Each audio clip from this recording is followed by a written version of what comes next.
In 2023, as a result of a large budget surplus, the Minnesota legislature approved significant funding for schools. But there's more to this story beyond the headlines. With the new state funding, there were also new mandates, adding new expenses for our schools. School funding is complex, with most revenue coming through a combination of state aids and locally collected property taxes.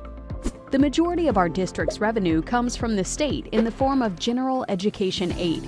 We also receive funding for specific categories, but we can only spend that money on the category it was allotted for. In other words, just because the state is providing us with more dollars doesn't mean we can use those dollars wherever we like. The remaining revenue for our district comes from local tuition and fees, federal grants, and local property taxes. The largest portion of our budget goes toward paying our teachers and staff. Our people are our biggest asset and our most significant expense. Our budget also has to cover other things, such as curriculum, technology, transportation, operations, maintenance, and administration.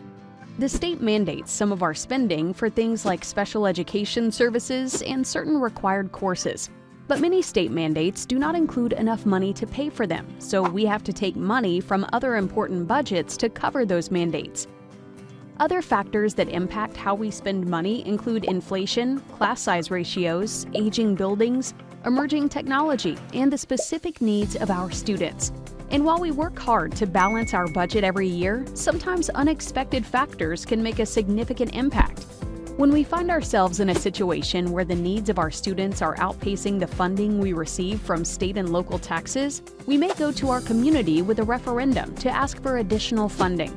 Each year, we tackle the challenge of balancing all of these funding sources and expenses to build an effective budget.